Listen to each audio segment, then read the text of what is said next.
मेरे प्रिय बंधुओं, आप सभी को मेरा सादर अभिवादन है। स्वीकार करें, मैंने आप सबसे एक छोटा सा विनम्र अनुरोध किया था और अनुरोध दिया था कि आप सब अपने अपने दुखों के बारे में थोड़ा सोचें। सभी दुखों के बारे में नहीं तो प्रमुख दुखों के बारे में सोचें और उनके कारणों की तलाश करने की कोशिश करें। और यदि आपने ऐसा किया होगा तो मुझे ऐसा लगता है कि कहीं न कहीं आपको उसमें एक बात की झलक अवश्य मिली होगी। वो कौन सी बात? वो बात ये कि जो दुख है वो तो ठीक है, वर्तमान में है, लेकिन उस दुख का जो कारण है आप अतीत में ढूंढ रहे हैं। और अतीत का तो है ही है वो दुख। उसका जो कारण है वो अतीत में है, लेकिन उसका हम भोग जो भोग रहे हैं वह वर्तमान में है। और जो अतीत में जो कारण है उसका भी कारण यह है कि हम ये मानने को तैयार नहीं हैं कि ये जो पूरा का पूरा जगत है ये परिवर्तनशील है। चीजें बदलती हैं, चीजें नष्ट होती हैं, क्योंकि हम उस बदलाव को स्वीकार नहीं कर पा रहे हैं, उस विनाश को स्वीकार नहीं कर पा रहे हैं। बस इसलिए हम ज़्यादा दुखी हैं। देखिए, ये जो बात है सतह पर दिखाई नहीं देती है, लेकिन जब आप गहराई में धीरे धीरे उतरते चले जाएंगे तो पता लगेगा कि हाँ, कारण तो शायद यही है। हम सब अपने पुराने दिनों को याद करके अफसोस करते हैं, रोते हैं, भावुक हो जाते हैं। तो अब सोचने की बात यह है कि जो पुराने दिन थे वो आज भी ज्यों के त्यों कैसे हो सकते हैं। हम जिस गांव में पहले रहते थे, जिस शहर में पहले रहते थे, हमारे घर के आसपास का जो वातावरण 25-40 साल पहले था, क्या आज भी वह वैसा ही है? क्या उनमें कोई बदलाव नहीं हुआ है? हमने जो वृक्ष लगाए थे 20 साल पहले, 10 साल पहले, क्या हमने यही सोच करके लगाए थे कि ये ज्यों के त्यों 10 साल बाद भी रहेंगे? हमने यही सोचकर उन्हें रोपा था कि ये बड़े होंगे। तो यहाँ जो सांख्य दर्शन कह रहा है, देखिए वो बात कौन सी है कि जो ये जान जाता है कि नहीं, इस जगत में जो कुछ भी है वह नश्वर है, परिवर्तनशील है, फिर वह दुखी नहीं होता, क्योंकि वो जानता है कि ऐसा तो होता ही है। और जब ऐसा होता ही है तो फिर दुखी होने की बात ही क्या है, क्योंकि ऐसा तो होगा ही। और यदि मैं इसे नहीं समझ रहा हूं और समझने के बाद इसे स्वीकार नहीं कर पा रहा हूं, तो मुझे ये मानकर चलना चाहिए कि फिर तो दुखी होना मेरी नियति ही है, और इस नियति का जो जिम्मेदार हूं मैं स्वयं हूं। इसे ही आप गीता की भाषा में कह सकते हैं कि इस नियति का जो जिम्मेदार है वह मेरा अज्ञान है। देखिए, सांख्य दर्शन बहुत स्पष्ट तौर पर यह कहता है कि संसार में जितनी भी वस्तुएं हैं उसमें से किसी का विनाश नहीं होता है। इससे पहले एपिसोड में मैंने महाभारत के शांति पर्व के जिस उद्धरण की बात की थी उसमें 2 शब्द हैं, विनाश और परिवर्तन। दरअसल सच पूछिए तो ये दोनों एक ही है। विनाश का मतलब होता है नष्ट हो जाना, और परिवर्तन का मतलब क्या है? बदलाव हो जाना, उस वस्तु का बदल जाना। तो दोस्तों, क्या आपको इन दोनों में कोई साम्य दिखाई नहीं दे रहा है? साम्य दिखाई दिया जाना चाहिए, क्योंकि जब कोई वस्तु परिवर्तित हो जाती है तो हम उसे ही कहते हैं नष्ट हो गया। जैसे मान लीजिए कि एक वृक्ष है, वृक्ष सड़ गया तो हम क्या कहेंगे? वृक्ष नष्ट हो गया, वृक्ष की मृत्यु हो गई। लेकिन वृक्ष की मृत्यु नहीं हुई है, उसका केवल रूप परिवर्तित हुआ है। वो सड़ करके खाद बन गया, मिट्टी में मिल गया, जो कुछ भी हुआ हो, केवल उसका रूप भर बदला है।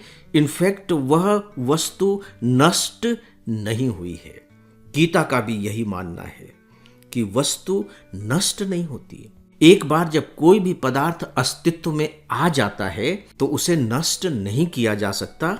हाँ, उसके रूप में जरूर परिवर्तन किया जा सकता है। ये तो हमारी भाषा, अपनी भाषा है कि नष्ट हो गया। देखिए, इसी बात को कृष्ण गीता के 2 अध्याय के 17वें श्लोक में किस तरीके से कहते हैं। 17वां श्लोक है, अविनाशी तु तद्विधि येन सर्वमिदं ततं विनाशमव्यस्यास्य न कश्चित् कर्तुर्मर्हति। इसका हिंदी अनुवाद अगर मैं करना चाहूँ तो इस तरीके से होगा कि इस संसार में, इस संपूर्ण जगत में जो भी दृश्य दिखाई दे रहे हैं, जो भी दृश्य आप देख पा रहे हैं, ये सब के सब नाश रहित हैं, ये कभी नष्ट नहीं होते हैं। और यह बात कृष्ण अर्जुन को समझाते हुए कह रहे हैं। अभी उन्हें अर्जुन को बहुत कुछ समझाना है। तो देखिए, दूसरे अध्याय शुरुआत ही उन्होंने समझाने की इसी बात से की है, क्योंकि अर्जुन ये कहता है ना कि मैं तो इन सामने वालों को सबको मार डालूंगा, ये सब मर जाएंगे, नष्ट हो जाएंगे। तो यहां से कृष्ण उसकी बात को पकड़ते हैं कि नष्ट नहीं होंगे, इनका केवल रूप परिवर्तित होगा। और आगे ही चल करके, बिल्कुल इसके थोड़ी से आगे, कृष्ण इसे आत्मा से जोड़ करके बताते हैं। तो अर्जुन को समझा रहे हैं कि नहीं, कुछ भी नष्ट नहीं होगा। अगली पंक्ति में वह कहते हैं कि ये जो अविनाशी है, यानी कि ये जो प्रकृति है, पूरी की पूरी जो प्रकृति है, ये अविनाशी है, इसको नष्ट नहीं किया जा सकता। इस अविनाशी का विनाश करने में कोई भी समर्थ नहीं है। अर्जुन, तू तो है क्या? कोई भी इसे नष्ट नहीं कर सकता। ज्यादा से ज्यादा तो उसके रूप में परिवर्तन कर सकता है, लेकिन रूप में परिवर्तन करने का अर्थ उसका नष्ट हो जाना नहीं है। शांति पर्व में यही बात इस रूप में कही गई है कि जो इसे जान लेता है कि चीजें परिवर्तनशील हैं, तो फिर वह दुखी नहीं होता है, क्योंकि वह उसे स्वीकार कर लेता है। ठीक है, कल ऐसा दिन था, आज ऐसा दिन है, तो दिन बदल गया, तो अब इसमें दुखी क्या होना।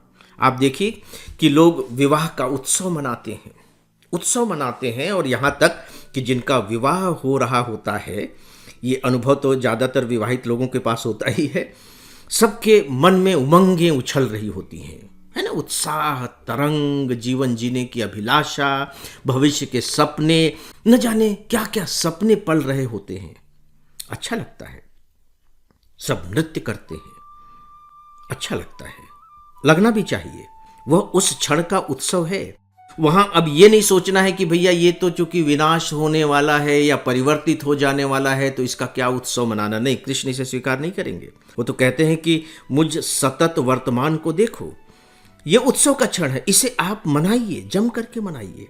कुछ सालों के बाद वो उत्साह धीमा पड़ जाता है, संबंधों में थोड़ी सी खटास आने लगती है, तू मैं होने लगती है।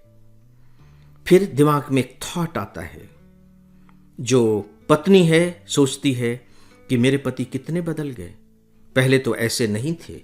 और यदि प्रेम विवाह हुआ है तो वो प्रेम के दिनों की याद करती है कि उस समय तो ये होता था और आज ये हो रहा है।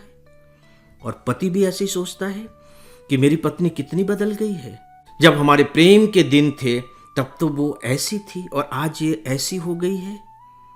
तो अब आप सोच करके देखिए कि दुख का कारण क्या है। दुख का कारण मात्र यही है कि आज दोनों जैसे हो गए हैं, उस रूप में वो दोनों एक दूसरे को स्वीकार ही नहीं कर पा रहे हैं। That's all. अगर वो इस तथ्य को ध्यान में रख लें, गीता के इस वचन को याद कर लें कि इस अविनाशी सर्वव्याप्त जगत में जो भी दिखाई दे रहा है, जो कुछ भी है, वो सब के सब परिवर्तनशील हैं, नष्ट नहीं होते हैं, तो बदल गए। और अभी जो है 10 साल मान लीजिए विवाह के हो गए हैं, तो 10 साल में जो स्थितियां हैं, आगे भी ये स्थिति ज्यों की त्यों नहीं रहनी है, उनमें भी बदलाव आना है। अब वो बदलाव अच्छे के रूप में होगा या और खराब के रूप में होगा, वो एक अलग बात है। यदि हम ज्ञान का उपयोग करेंगे तो जो बदलाव है वो बेहतर होगा, अच्छे के रूप में होगा। और अगर हम ज्ञान का उपयोग न करके अज्ञानता से ही घिरे रहेंगे, तो सीधी सी बात है कि जो बदलाव होगा वो और बुरा होगा। बदलाव तो होगा, ज्यों की त्यों तो चीजें नहीं रहेंगी। मैंने अभी जो आपको एक उदाहरण दिया है, इस उदाहरण को आप अपने जीवन की किसी भी घटना पर अप्लाई करके देखिए, आपको मजा आएगा, आप थ्रिल्ड हो जाएंगे, आप रोमांचित हो जाएंगे कि अरे अरे, मुझे कितना बड़ा सूत्र मिल गया है चीजों को सही तरीके से देखने का। और यही तो सत्य है कि हम चीजों को सही तरीके से देख सकें। तो चीजों को सही तरीके से हम देख सकें, समझ सकें, और सही तरीके से देखने और समझने के बाद उसे सही तरीके से व्यवहार कर सकें, इसका यहाँ गीता फिर से एक सूत्र दे रही है कि इस संसार में कुछ भी नष्ट नहीं होता है, चीज़ें परिवर्तित होती हैं और जो इसे समझ लेता है वो जीवन में कभी दुखी नहीं होता। तब आप सबसे अनुमति चाहूँगा, मेरा अभिवादन स्वीकार करें। नमस्कार।